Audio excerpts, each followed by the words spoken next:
Hello, my name is Fontcuberta, Joan Fontcuberta, and I'm a photographer and visual artist based in Barcelona, Spain.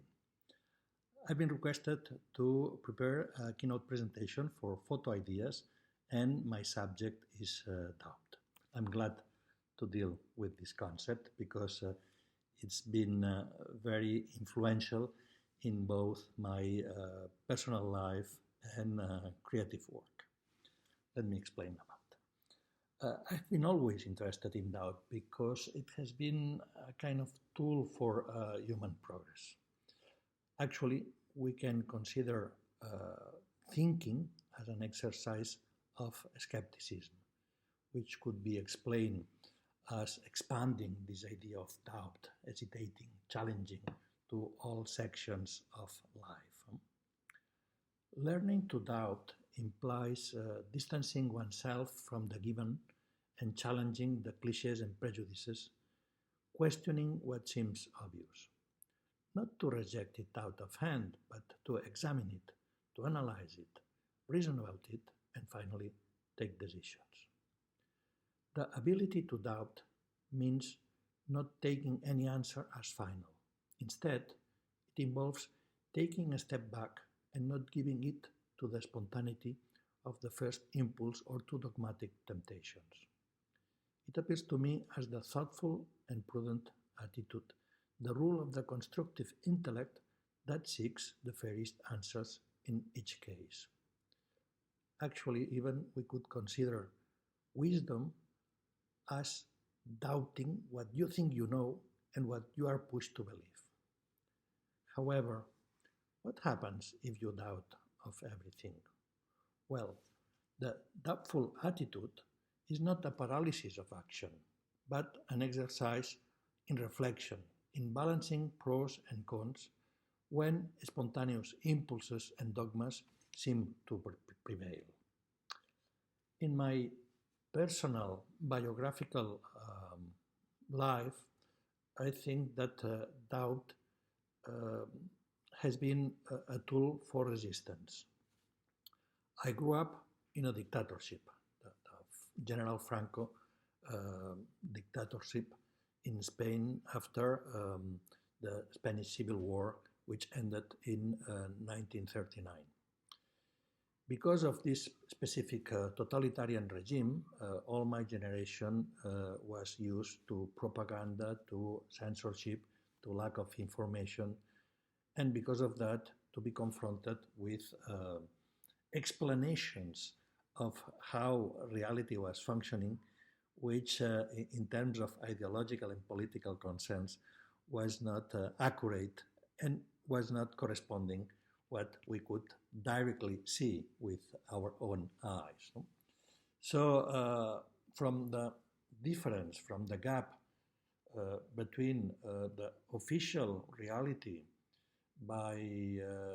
explained by the official Francoist media and my personal experience, you could deduct that discourse and experience were not always in coincidence, that you should doubt about the information you are receiving.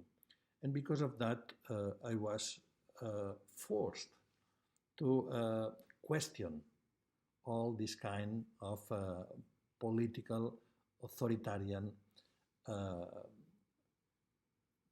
appearances. No? Because doubting also means that behind the appearance, many realities hide, and here is where photography appears. We can consider photography as a kind of authoritarian medium, imposing a specific visual experience as truth, imposing a specific regime of truth. But we can consider photography in different levels. Photography historically was one of the pillars of the Industrial Revolution and the techno-scientific culture of the 19th century, and its invention is one of the cluster of innovations that fostered the dramatic expansion of modern transportation and communications, such as the railway, the steamship, and the telegraph. After that, combining those innovations, distances in the world became smaller. The world got much better connected. But photography can be studied under different levels. No? First, from an economical and political perspective, photography contributed to the control of the world by means of its symbolic appropriation. Remember that armies used to follow, used to go behind photographers who previously reported those territories to conquer. Secondly, from a social and cultural perspective, the camera acted as an instrument of benediction and of the archive, facilitating a kind of encyclopedization of knowledge. Knowledge could be compiled in a kind of visual encyclopedia. And third, from a spiritual and or religious perspective, photography transcended finitude and death and aspired to magically supplant reality. The photographic image was destined to reveal the irrepressible particularity of life. In sum, photography, as I said, was an authoritarian means to impose a regime of truth. And I've got interested in photography basically because of that. Since photography was a sort of authoritarian platform discussing, challenging photography could be symbolically transferred to a fight against any other kind of authoritarian institution. Photography so appeared to convey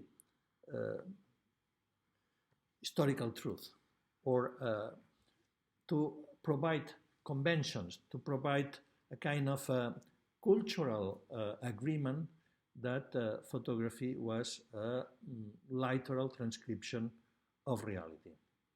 But this is not an ontological statement or epistemological analysis.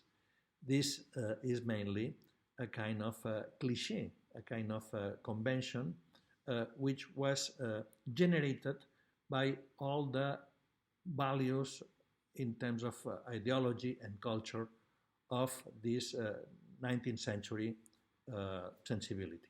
Positivism in philosophy, naturalism in literature, realism in painting, and so on. So photography was embodying some kind of matters which could be accepted just because of this dogmatic, hierarchic attitude.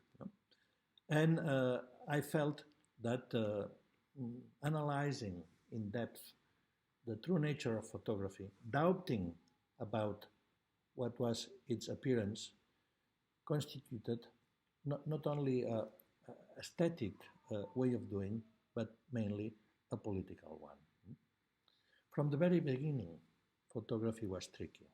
And I would propose to consider one of the earliest examples in history, one of the most famous daguerreotypes. Let's go to them.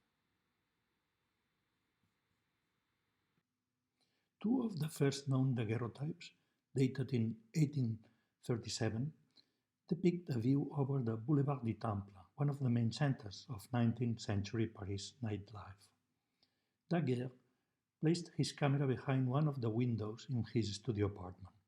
In the first shot, the one we see now, the scene was taken with a somewhat diffuse overhead light. The roof tiles shine, but the facades appear more filtered. But the truly surprising thing is that the street of this size appears completely deserted, as in a ghost town. We can ask ourselves, what's happened to the movement of the carriages and pedestrians? Why all the crowd disappeared? The answer is obvious. At the time of the shooting of a daguerreotype, given the low sensibility of the emulsions and the poor luminosity of the lenses, the exposure required of several minutes, at times even hours.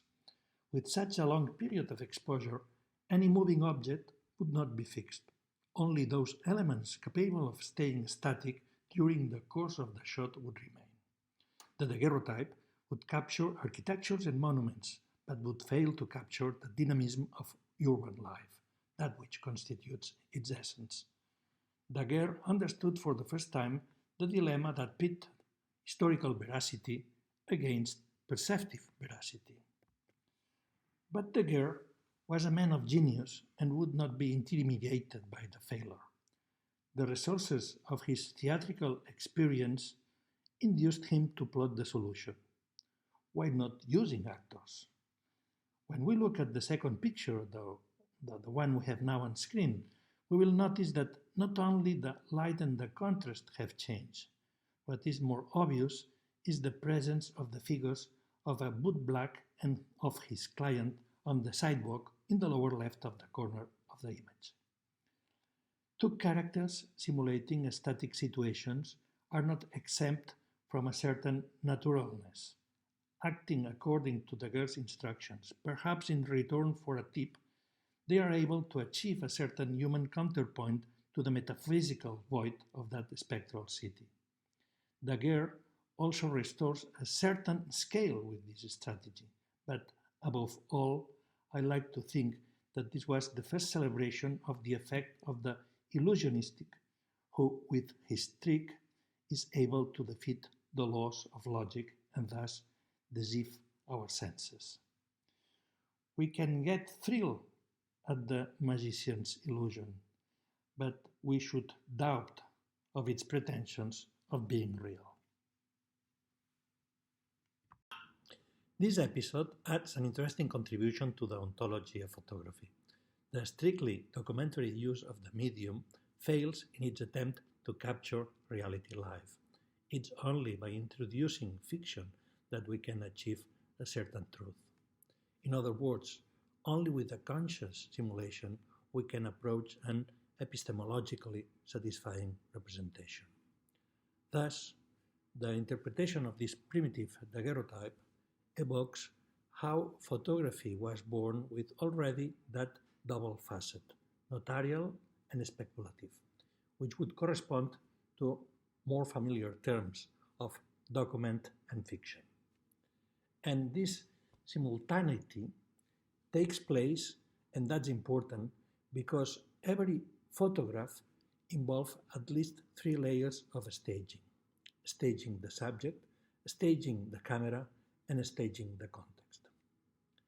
When we are confronted to the idea that a photograph is just an evidence, that a photograph is just a proof of a fact, we should immediately review its layers of staging, the hidden and the obvious. I did a video piece recently in which I exposed my concerns with the idea of the photograph as an index, the idea of the photograph indicating that something was there in front of the camera. I feel it illustrates the necessity of doubt that I advocate for. So let's now watch it. The most influential essay on photography theory ever has been La Chambre Claire, released in 1980 and translated as Camera Lucida.